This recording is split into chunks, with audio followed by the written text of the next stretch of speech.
Hi, it's Nick Aster with TriplePundit.com. We're here at the 2013 Global Reporting Initiative Conference in Amsterdam, and I'm here with a couple of folks from the Carnival Corporation, parent company of some of the most well-known brands of cruising. I think you're responsible for about 50% of the cruise capacity in the world. And I'm here with Jim Van Langen. He is the VP of Management Systems for the Carnival Corporation, and Elaine Heldewier, and she is has a new position at the company, Director of Sustainability. Now, we're here at the GRI conference. We're talking big about reporting. Tell us a little bit about the history of reporting at Carnival. Where did it come from, and where is it going? Well, yeah, we started doing public reporting in 2007. Actually, no, it was 2006. Okay, it was based on our environmental performance in fiscal year 2005. So we've been doing public reporting starting in the environmental area, and it was based on some experiences we had.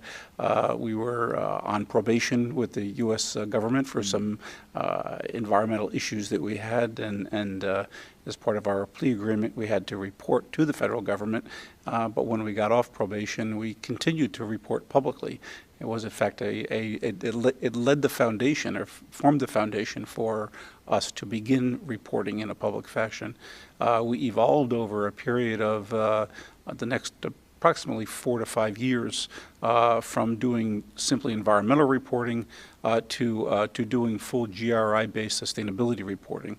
We began our sustainability reporting process as a corporation in 2008 when we had a mandate from our top management to for all of our subsidiary operating organizations, we call them operating lines, to each do their own separate GRI-based sustainability report.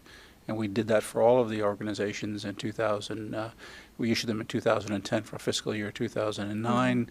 After going through that experience, we looked at our, studied that, learned from it, and said, what would be the best way to go going forward after that? And we made a decision actually it was made at the board level to make a single corporate level report, which we did for fiscal year 2010. We issued that at the end of 2011.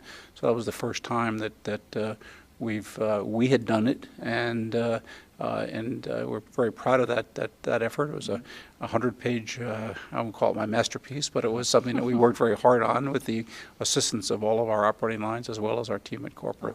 And several of our subsidiaries have also issued reports during that year and since then, also based on GRI. But we are the first cruise line to have produced a GRI-based sustainability report. And we're continuing in that same pattern going forward. Yeah, and we're very proud of that. I mean, as Jim said, it's a lot of work. We had to involve all the lines. It's a team effort. And we are very committed to being transparent. And the GRI provides us that global forum for that is recognized by pretty much all parties. And that's why we value it so much. So it sounds like there's been quite an evolution since 2006, was it, when things first kicked off? And now you have a full-time position, Director of Sustainability. Yes. Can you tell me a little bit about the position and what you're doing in that position besides just reporting? Sure, absolutely. As Jim said, we have gone through a journey. In that journey, we recognize that in order to be able to continue on sustainability in all the areas that embodies, we need more people to actually work on that. That's the sole responsibility. So under my new responsibilities is sustainability, working with the reports, working on sustainability issues, because sustainability is not just reporting. Reporting is part of it, is telling the story of what we do, but it involves, what are our goals and strategies, what are we working on, and that's part of the core. The sustainability reports also provides us a vehicle to tell our story, what are we doing and how we're doing it.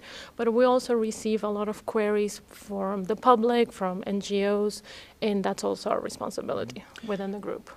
And can you tell me a little bit more about those goals and strategies? What are the things that the material issues that you are most interested in developing a strategy towards and reporting on and progressing on? Yes, I think probably the most significant one has to do with global warming and the reduction of greenhouse gas emissions. That's probably the most significant and the highest profile corporate level objective that we have, and that is we made a commitment to actually achieve a 20% reduction in our normalized greenhouse gas emissions by 2015 based on a 2005 baseline.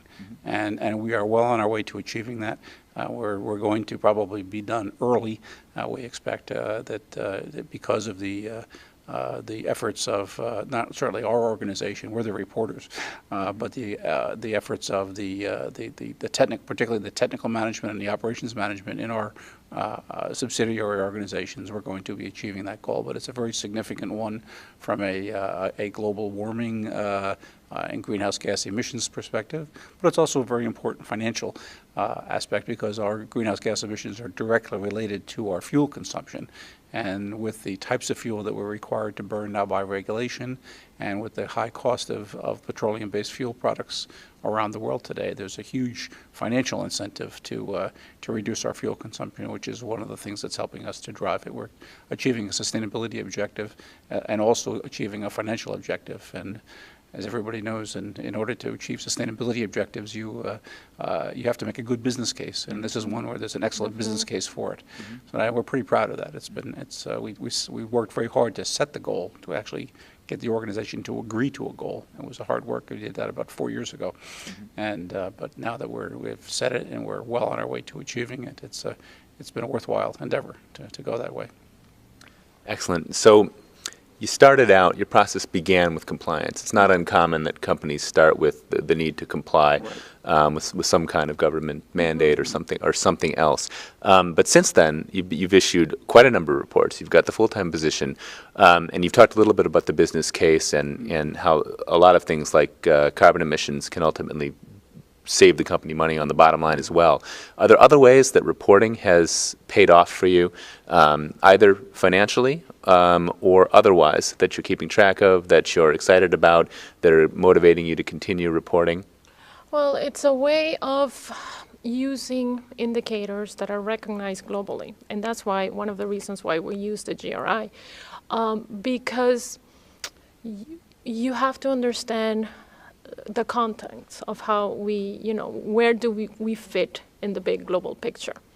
And understanding that and putting it in perspective is important to make sure everybody understands how the reporting is important, how we affect the areas where we operate, how we have an impact.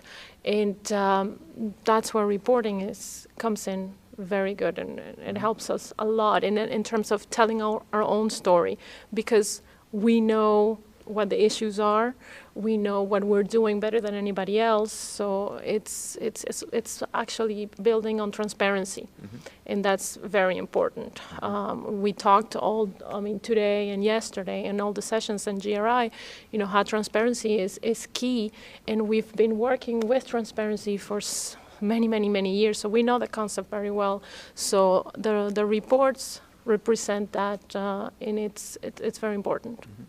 Well, it sounds like you've made a lot of progress, and I congratulate you on that. Jim and Elaine, thanks very much for your time.